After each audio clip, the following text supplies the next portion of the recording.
Porque la historia se lee, se escucha, se vive. Radio Educación y el Instituto Nacional de Estudios Históricos de las Revoluciones de México presentan Historia Viva. La voz del pueblo de México.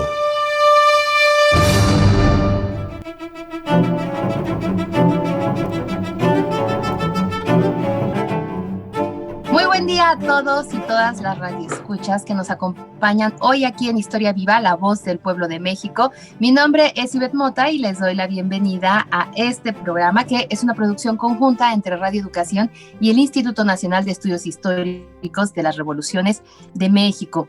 Y bueno, adentrados en el cuarto mes del año, ya estamos en abril, daremos un giro a la historia para analizar a un personaje central de la Revolución Mexicana. Se trata de el general Felipe Ángeles, que quizá seguramente ese nombre le suene conocido, recientemente hayan escuchado por todos lados, ¿no? Este nombre a partir del 21 de marzo pasado, porque bueno, fue la inauguración del aeropuerto, del nuevo aeropuerto en la ciudad, cercano a la Ciudad de México, que como homenaje lleva su nombre, el nuevo aeropuerto Felipe Ángeles. Y para hablar de ello, contamos con la presencia de nuestro titular y a quien le damos una bienvenida después de este mes que nos dejó un espacio pausado de su presencia, porque bueno, dedicamos estos programas durante marzo a la historia de la mujer y bueno, nos acompañaron diferentes conductoras y compañeras del Instituto del INER. Pero está con nosotros nuevamente el reconocido historiador Felipe Ávila. Muy buenas tardes, Felipe, ¿cómo estás? Qué gusto tenerte nuevamente. Muy bien, Ivette, con muchísimo gusto de regresar a estos micrófonos, de acompañarte y de saludar a nuestro amable auditorio después de un mes de ausencia voluntaria, porque precisamente como marzo lo dedicamos a hablar de distintos temas relacionados con las mujeres, pues yo preferí con muchísimo gusto que este espacio estuviera conducido y además que contara con la participación de mujeres destacadas, porque yo creo que sí conviene que nos vayamos haciendo un poco a esta cultura en donde creo que para hablar de mujeres las más autorizadas y las más representativas son las propias mujeres, ¿no? Entonces, a mí me parece que una política que vamos a seguir en este programa es que en la medida de lo posible, siempre que el tema a tratar sea de mujeres, pues que sea abordado justamente por las propias mujeres, Ivette. Y ese es un punto bien interesante que mencionas, Felipe, y que les recordamos a nuestro auditorio, que el tema que tenga que ver con historia relacionada con las mujeres, no solamente las dedicamos en este ciclo de programas durante marzo, o sea, los temas van a seguir presentes durante todo el año porque finalmente pues también son parte de nuestra programación e importante darles visibilidad. Pero bueno, ¿qué les parece si hoy, antes de iniciar con el tema, les dejamos esta cápsula que tenemos preparada? Como siempre, dedicamos esta cápsula a los invitados que nos acompañan para conocer parte de su vida y experiencia profesional. En este caso, la dedicamos al doctor Felipe Ávila. Vamos a escucharla y ahora sí, iniciamos con el programa.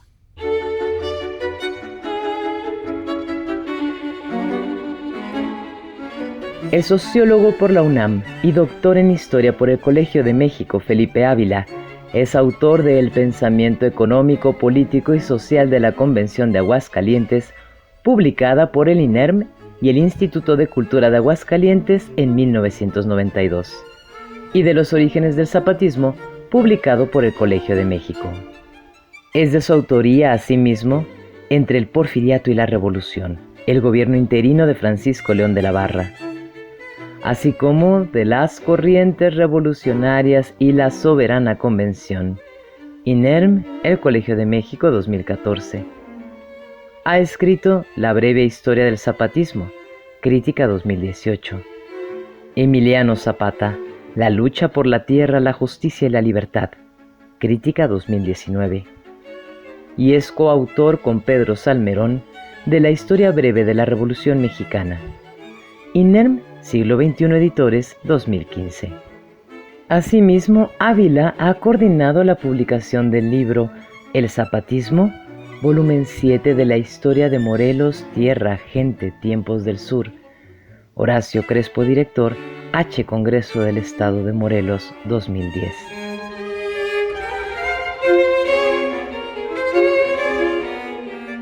Después de escuchar la semblanza de nuestro titular, el doctor Felipe Ávila, continuamos en Historia Viva. Agradecemos, como siempre, a quienes nos escuchan a través y nos ven a través de nuestras redes sociales, tanto en Facebook como Twitter, de Radio Educación y también del INER. Por supuesto, a quienes nos acompañan a través de sus oídos, escuchándonos por el 1060 de AM, el 96.5 de FM aquí en la Ciudad de México. Y un saludo también muy especial a las personas que nos escuchan en diferentes estaciones en toda la República Mexicana que se unen a esta señal, o bueno, casi toda la República Mexicana. Ahora sí nos pueden escuchar no importa si está en la Ciudad de México, a nivel nacional o a nivel internacional, también nos pueden escuchar. Felipe, bueno, hoy como anunciamos hace un momento, será dedicado el programa al general Felipe Ángeles y su entorno, un personaje central de las reflexiones de nuestro programa hoy. Y para empezar, antes de ir a la narrativa clásica de la biografía, cuéntanos por qué el general Ángeles fue una figura central de la Revolución Mexicana y por qué su reconocimiento llegó tarde. Sí, Beth, con mucho gusto. Desde luego, estos dos programas que vamos a dedicarle al general Felipe Ángeles en esta serie, pues obedecen a, como ya mencionaste en la introducción, que el reciente 21 de marzo fue inaugurado el Aeropuerto Internacional Felipe Ángeles, en una gran ceremonia cívica en donde estuvieron los tres poderes, representantes de los tres poderes federales y también de muchos de los poderes locales.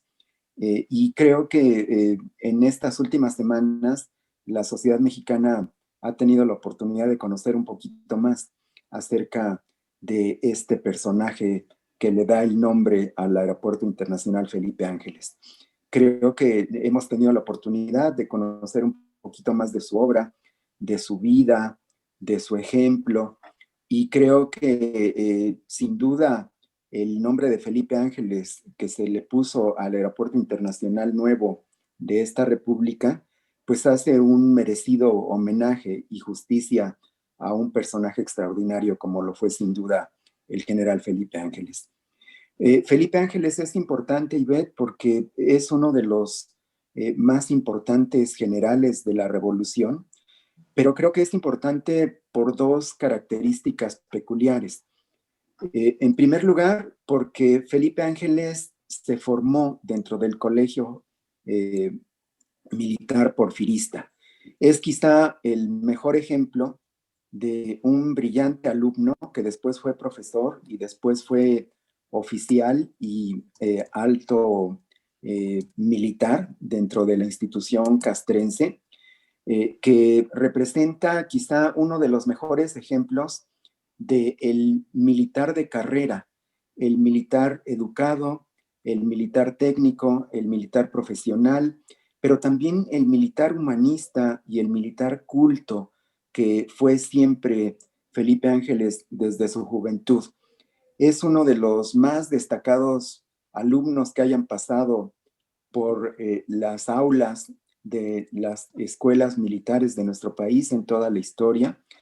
Pero además de esta formación profesional tan sólida, creo que si algo distingue a Felipe Ángeles es su humanismo, su vocación de servicio hacia los demás y una gran cultura que hizo que él destacara desde muy joven y que se convirtiera en uno de los profesores más jóvenes dentro del colegio militar en el que estudió, y que desde esta posición de privilegio, como uno de los muy destacados militares formados en el colegio militar, fue el único que se adhirió a la Revolución Mexicana. La mayoría de sus compañeros, de sus maestros, de sus discípulos, se quedaron del lado de las instituciones porfiristas y después, cuando el golpe militar de Victoriano Huerta, se quedaron del lado del gobierno que encabezaba el dictador Victoriano Huerta. El militar de más alto rango que rompió con el ejército en el que se formó y del cual fue una de sus figuras principales fue precisamente Felipe Ángeles. Y además de esto, Ivette, su pericia, sus conocimientos técnicos, su experiencia dentro de la institución militar lo llevaron a tener una participación muy destacada en la Revolución Mexicana, sobre todo cuando se alió a Francisco Villa. Y junto con Villa formó una de las mancuernas, una de las parejas militares y políticas más importantes de nuestra historia. Creo que hubo una identificación muy grande entre estos dos personajes, lo vamos a ver con más detalle más adelante, pero creo que la Revolución Mexicana, sobre todo en los años de 1913, 1914 y 1915, no se explica sin la destacadísima participación que tuvo en esa etapa el general Felipe Ángeles como uno de los principales militares revolucionarios y como quizá el principal estratega militar de la famosa División del Norte de Francisco Villa. Y con relación a tu última pregunta, Ivette, de por qué fue tan tardío el reconocimiento a Felipe Ángeles, pues sin duda creo que obedece a que formó parte de uno de los grupos de una de las corrientes revolucionarias que perdió la revolución. El villismo fue derrotado en la revolución, fue derrotado por el constitucionalismo. Los constitucionalistas a los que se enfrentó finalmente lograron derrotarlo, lo enjuiciaron y lo fusilaron. Y creo que con esta derrota militar y política, pues también hubo un largo periodo de hacerlo a un lado de la historia, de sacarlo de las páginas de gloria de las batallas de la revolución. Y creo que al igual que le pasó al villismo, fue hasta una etapa muy tardía cuando la historia finalmente comenzó a hacerles justicia y empezaron a publicarse libros de algunos de sus compañeros que habían sido prácticamente ignorados por la sociedad mexicana y nuevas investigaciones, sobre todo en los años 70 y 80 del siglo pasado, en donde comenzó a salir la historia de los grupos y de las corrientes que habían sido derrotadas en la revolución y que eran muy poco conocidos y se les comenzó a hacer justicia.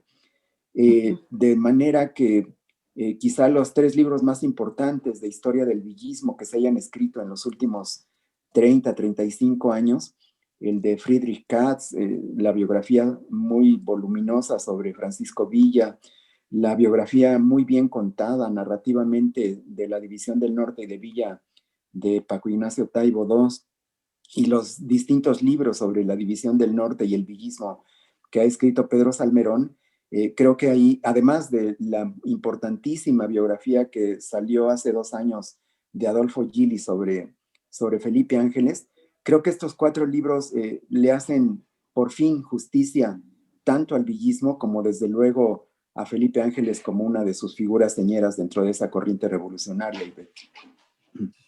Para ir paso a paso justamente y conocer a este gran personaje, irnos por cada página de la historia de su biografía, que fue militar y también humanista, lo cual pareciera pues contradictorio, ¿no? En contrasentido, pero pues que en Felipe Ángeles pues realmente se amalgamaron. ¿Dónde nació Felipe Ángeles?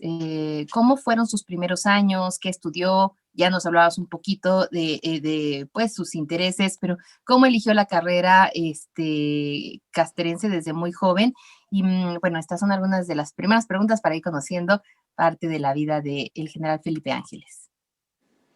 Sí, Felipe Ángeles Ramírez nació el 13 de junio de 1869 en un pueblito del norte del estado de Hidalgo, en Zacualtipán, en donde comienza la Sierra Huasteca. Su acta de nacimiento así da fe de este nacimiento. y de este registro civil. Y sin embargo, durante muchos años, el pueblo vecino de Molango, también en el comienzo de la Sierra Huasteca, en Hidalgo, ha reclamado que Ángeles nació en Molango y no en Zacualtipán. Ha sido una polémica que han tenido estos dos pueblos desde hace tiempo. Y sin embargo, pues el acta de nacimiento de Ángeles especifica que nació en Zacualtipán, y es en Zacualtipán en donde está la casa de sus padres, en donde él nació y en donde estuvo durante su primera infancia. De manera que creo que pues sí, es más probable, es más verídico que haya nacido en Zacualtipán, aunque pues los pobladores de Molango siguen reivindicando que el general nació en esa población y dan algunos testimonios como fotografías antiguas del papá de Felipe Ángeles en Molango, pero además como son pueblos vecinos, Felipe Ángeles estudió en los dos pueblos durante su primera infancia.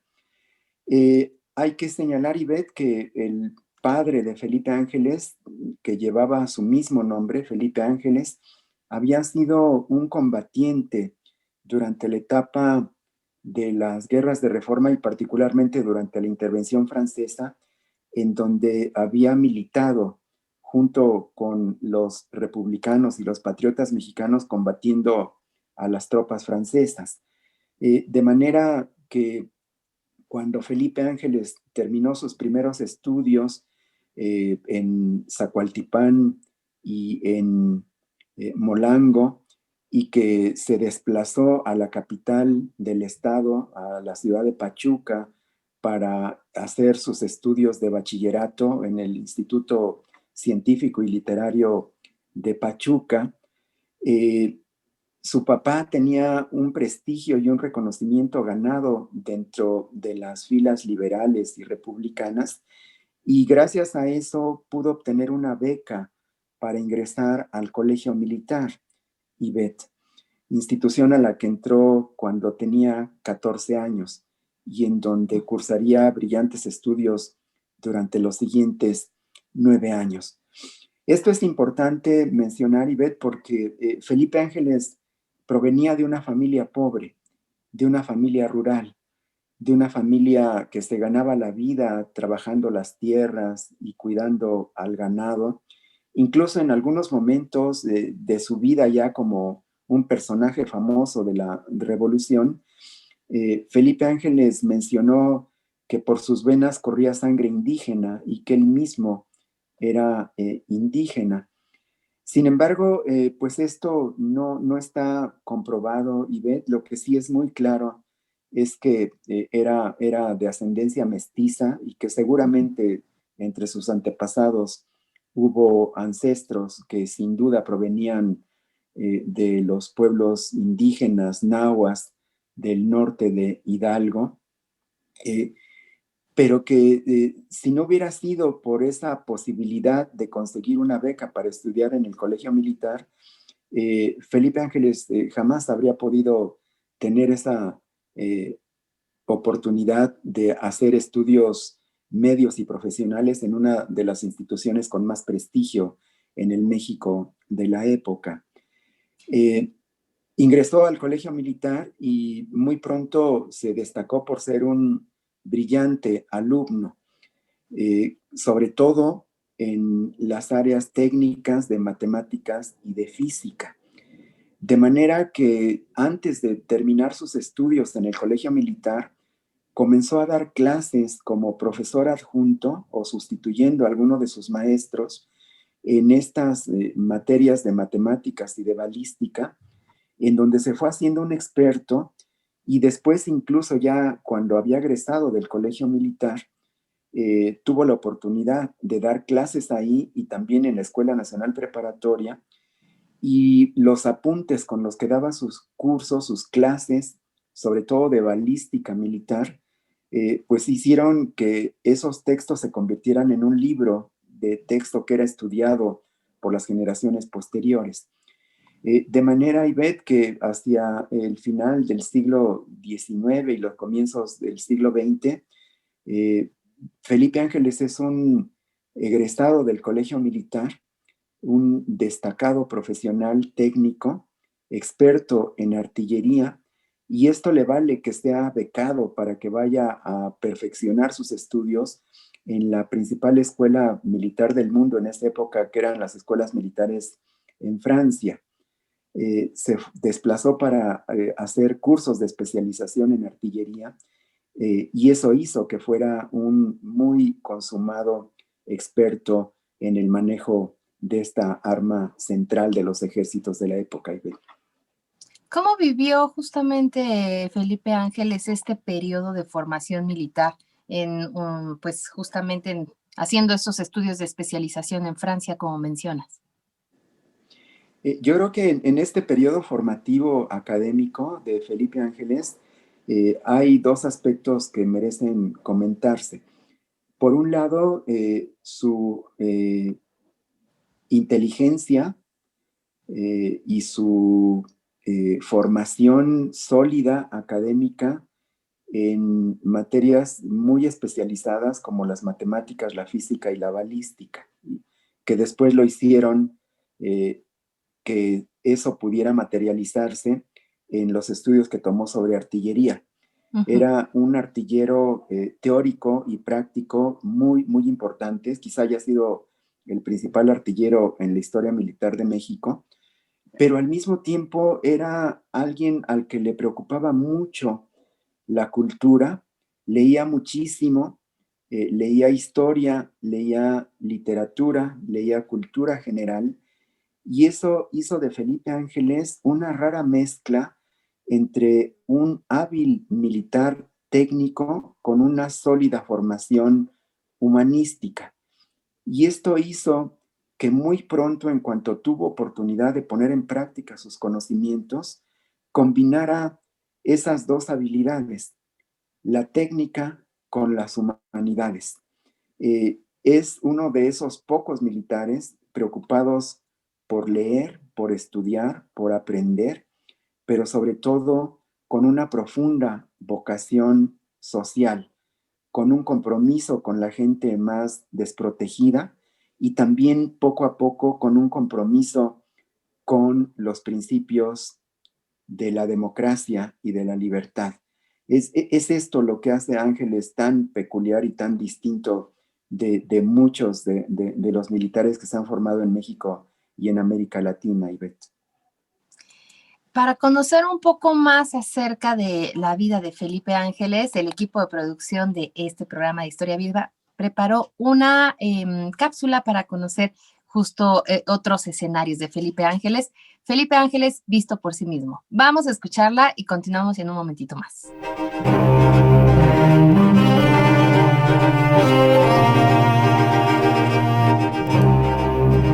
Felipe Ángeles escribió su propia autobiografía en forma sesgada en distintos textos e interrogatorios a los que fue sometido, por ejemplo, durante el Consejo de Guerra que lo condenó a muerte. De viva voz, escuchamos a Felipe Ángeles, por sí mismo. Me llamo Felipe Ángeles. Soy hijo del coronel liberal Felipe Ángeles y de Juana Ramírez. Nací en Zacualtipan, Hidalgo, el 13 de junio de 1868. Vine del pueblo, pero soy civilizado solo a través de una generación, gracias a la excelencia de nuestras instituciones democráticas que me sacaron del stock indígena y me elevaron con el aliento de las escuelas. Ingresé al colegio militar en la promoción de 1883 y a los 18 años ya era sargento. Felipe Ángeles en el colegio militar ascendió rápidamente. Obtuvo el grado de coronel en 1908 y al año siguiente fue enviado a Francia a estudiar estrategias y técnicas militares. Me especialicé en la artillería, pero también dediqué mi tiempo a la docencia. Fui profesor de diversas materias en el colegio militar y en la escuela militar de aspirantes. También fui director de la escuela de tiro. Me formé en las instituciones castrenses porfiristas. A ellas debo mi carácter, en ellas forjé mi pensamiento.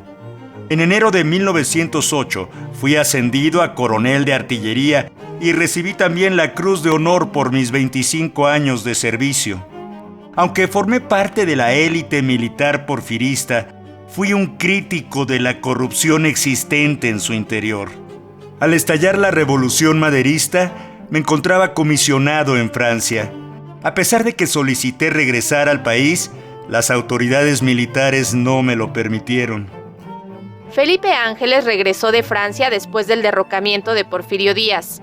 El nuevo presidente, Francisco I. Madero, lo llamó de regreso a México y lo nombró director del Colegio Militar. A mi regreso de Francia, el presidente Madero me nombró director del Colegio Militar. Nuestra amistad se estrechó en los paseos que hacíamos por Chapultepec. Compartimos lecturas de temas espiritistas y sociales. El presidente Madero me nombró comandante de las fuerzas acantonadas en Morelos en un intento por humanizar la campaña contra los surianos. En Morelos evité la persecución despiadada y los procedimientos violentos como la destrucción de pueblos, el incendio de cementeras o el ahorcamiento de prisioneros. Las acciones de mis predecesores habían acarreado destrucción e injusticias antes que pacificación y triunfos.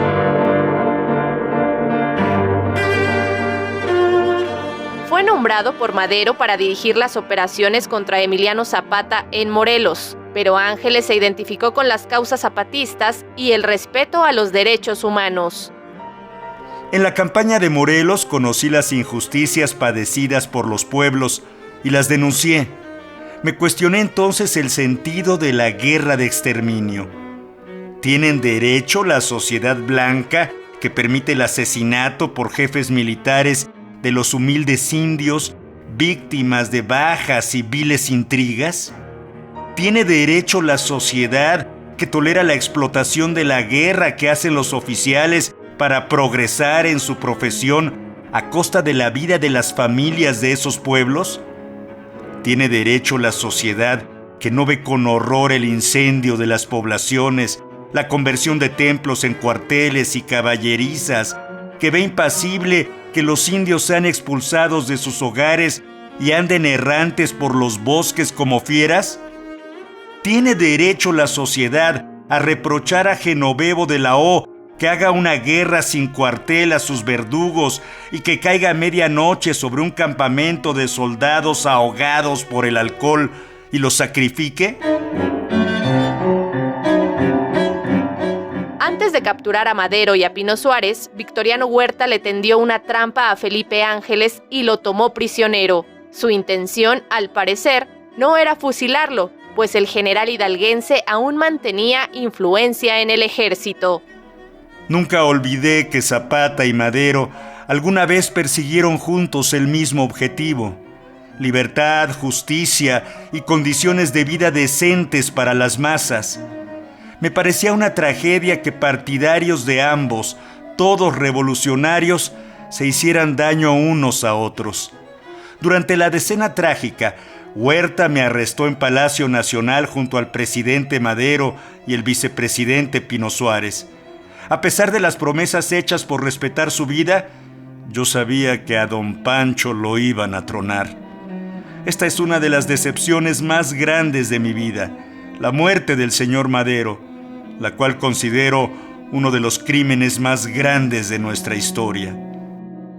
Esta ignominia de febrero de 1913 me hizo un ciudadano y me arrojó a la revolución en calidad de un devoto de nuestras instituciones democráticas.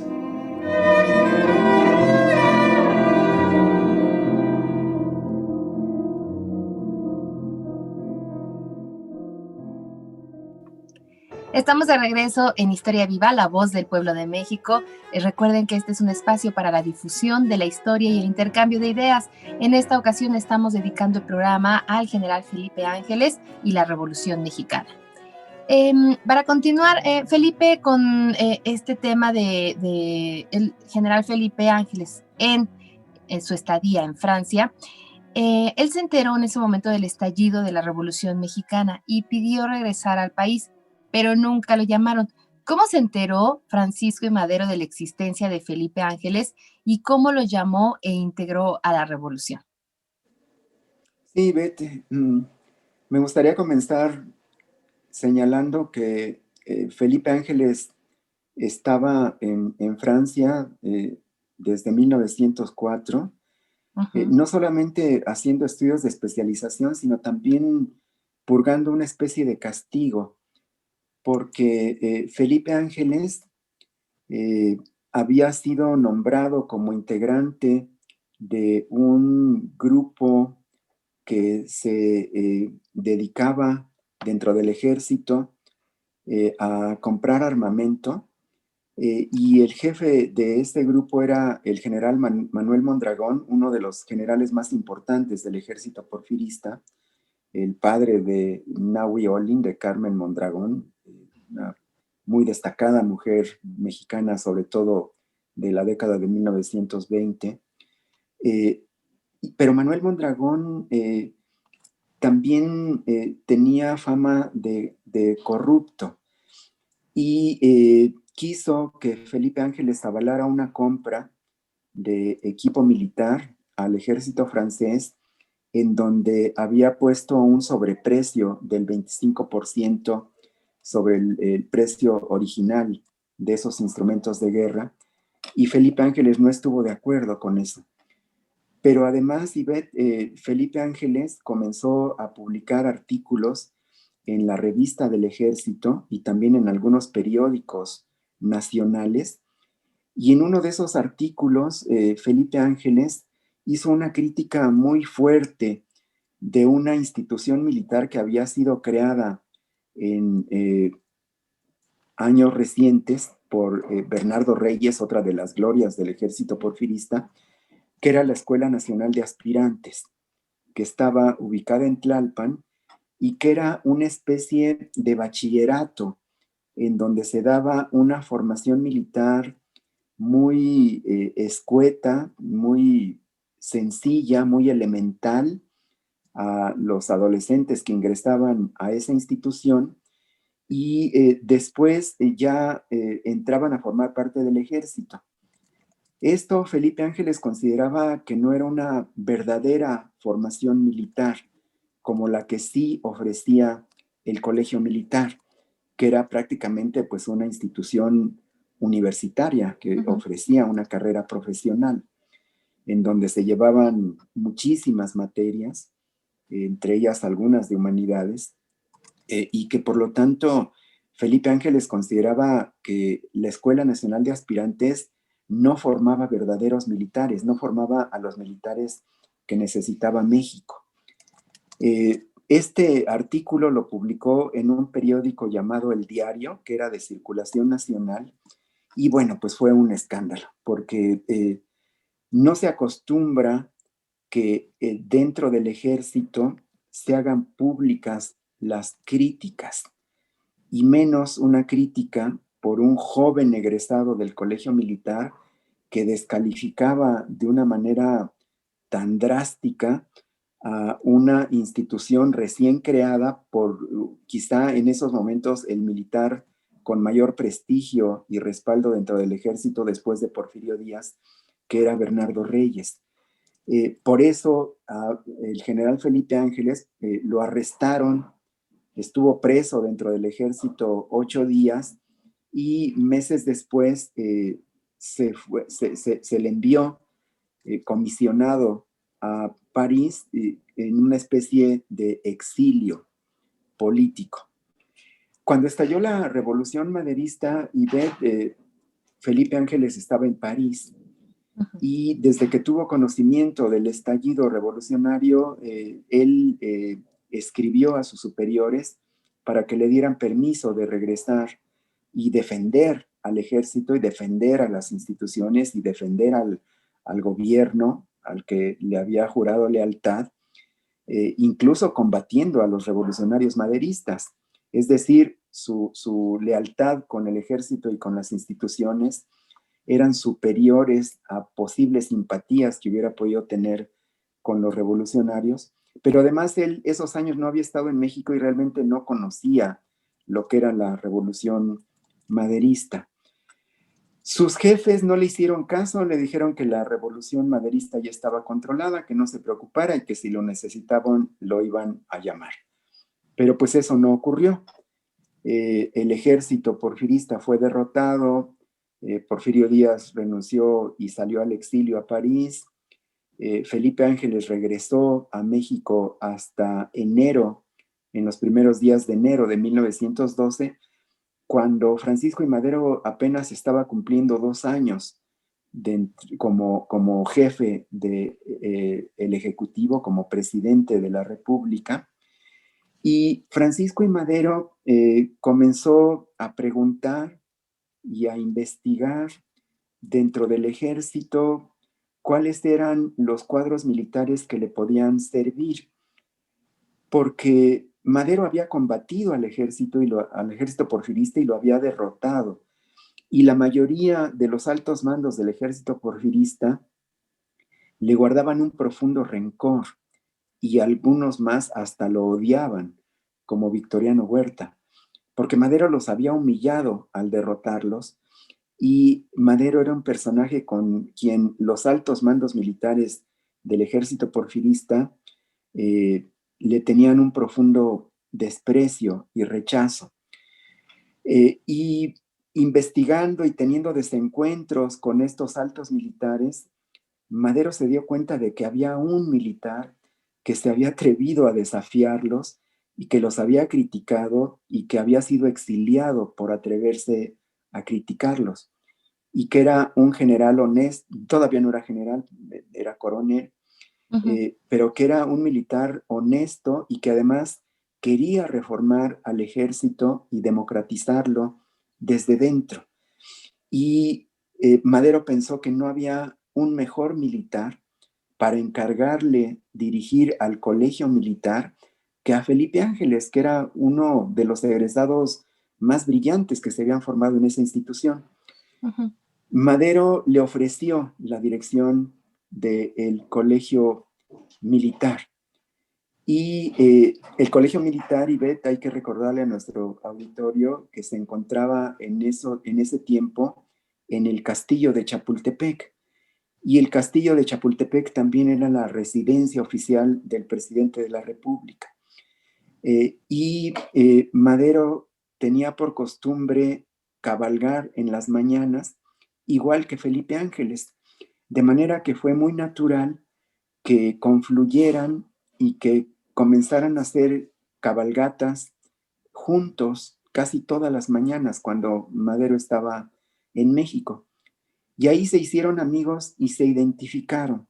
Se dieron cuenta de que tenían los mismos ideales, los mismos principios democráticos, las mismas ansias de transformar al país y de ayudarle a los más desprotegidos. Y se fue dando una entrañable amistad entre Madero y Felipe Ángeles, que hizo que meses después Felipe Ángeles fuera designado por Madero como el jefe militar de la campaña para tratar de acabar con la rebelión de Emiliano Zapata en Morelos en agosto de 1912, Ivette. Y justo ahí entramos a un tema que puede ser como un poco contradictorio, ¿no? O sea, es algo difícil justamente explicar esta amistad bueno, que cultivaron, como mencionabas, Madero y Ángeles. Y en este momento, cuando, como mencionas, cuando el presidente lo nombró a cargo de la campaña contra Zapata y el zapatismo, Ángeles comprendió la situación de otra manera y simpatizó con la causa zapatista, hasta el punto de declarar que el problema de Morelos era más problema de justicia que de armas. Los militares habían hecho más males, destrucción e injusticias de pacificación y triunfos. ¿Cómo entendemos eso, Felipe? Sí, Beth. La ruptura entre Madero y Zapata fue una ruptura muy dolorosa para los dos, que habían sido compañeros de lucha, que habían compartido sueños de transformar el país en beneficio de los más necesitados y particularmente de los campesinos de México, del que Zapata era uno de sus principales representantes. Y pues Madero, cuando Zapata rompió con él y le declaró la guerra, tuvo que combatirlo. Y tuvo que combatirlo pues con el ejército que tenía en sus manos, que era el ejército porfirista.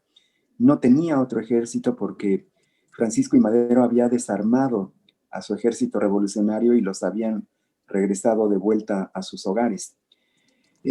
Para combatir a una rebelión que desafiaba al gobierno de la República, tuvo que echar mano de los militares porfiristas.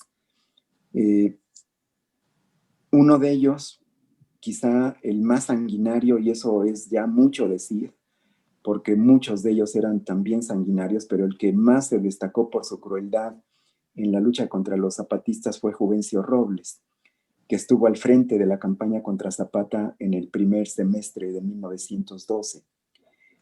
Y sin embargo, la crueldad de la táctica militar empleada por Juvencio Robles contra los zapatistas, que incluía el bombardeo y la quema de pueblos, la destrucción de los campos de labor, la ejecución en masa de los hombres de los pueblos que eran asaltados por el ejército federal, la reconcentración de la población civil en sitios controlados por el ejército, en una cosa que era un verdadero campo de concentración militarizado, los juicios sumarios, el asesinar indiscriminadamente no solo a los hombres, sino también a mujeres, ancianos y a niños de los pueblos, no habían acabado con la revolución zapatista, sino que al contrario, había sido gasolina que había alimentado aún más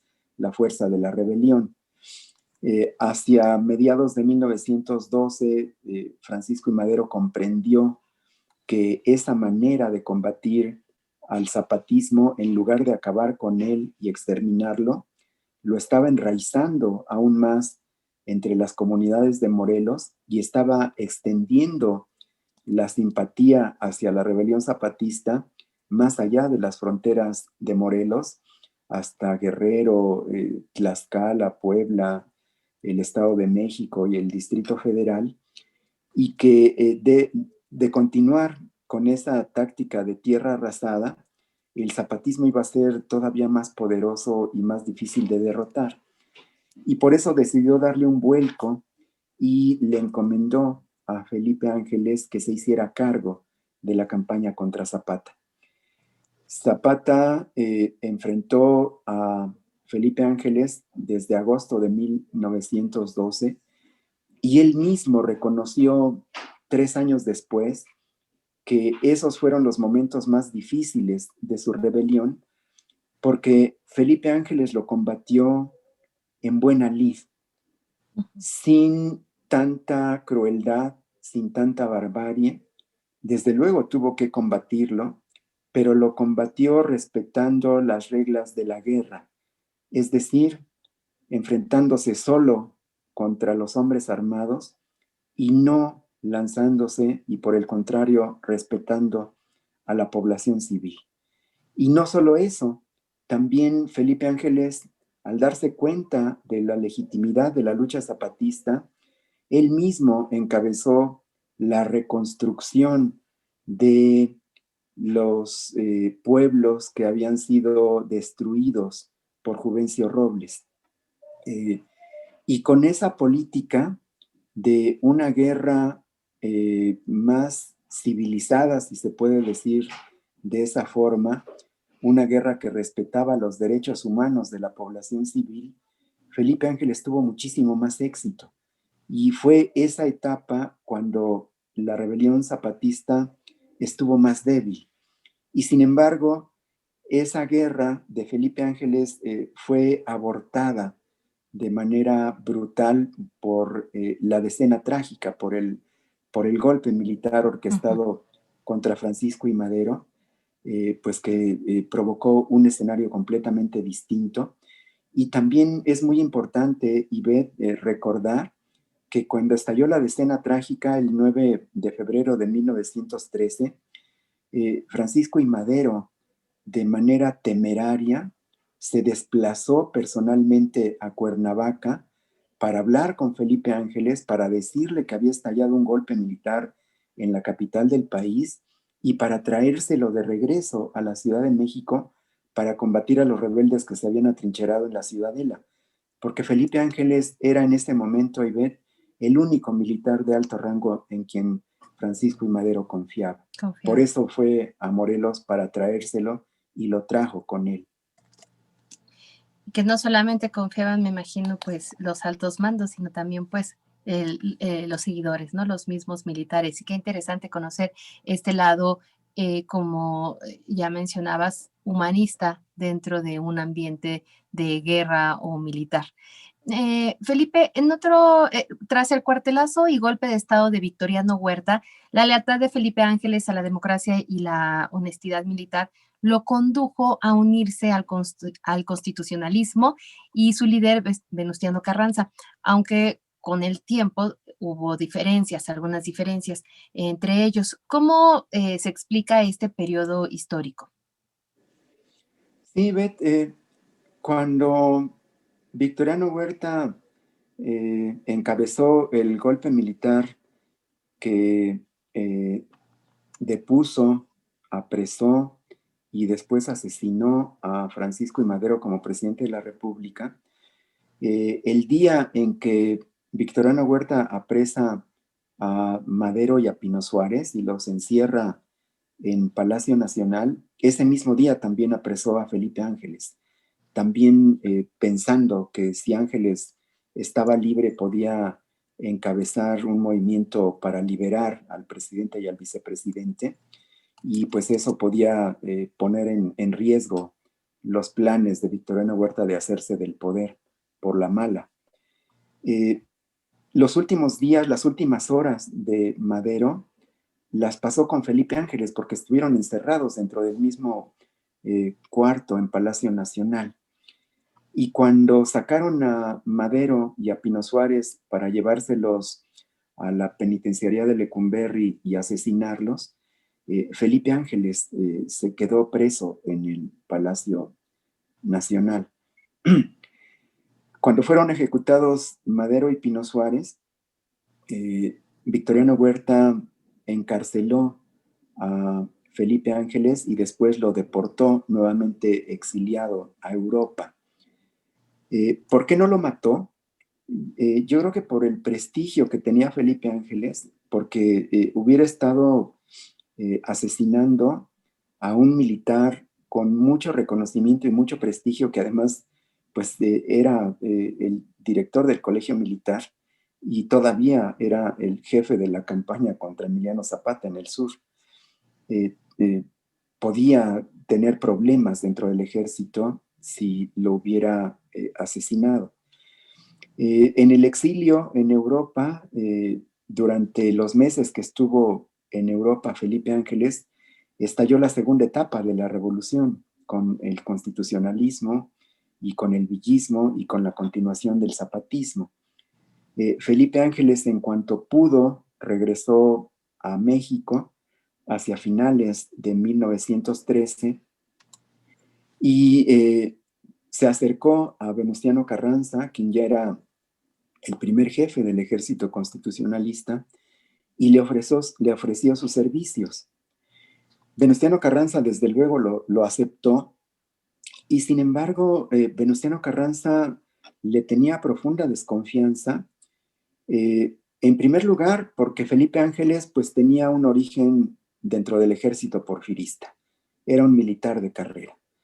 Pero en segundo lugar, porque había sido un fiel maderista, y Venustiano Carranza había tenido serias diferencias con Francisco I. Madero, y cuando Madero fue asesinado, Venustiano Carranza, en lugar de abrirle las puertas a los hermanos de Madero, a Julio, a Raúl y a Emilio, y a todos los maderistas que habían estado cercanos al presidente mártir y que continuaron luchando contra el golpe militar de Victoriano Huerta, Venustiano Carranza no los vio también con buenos ojos.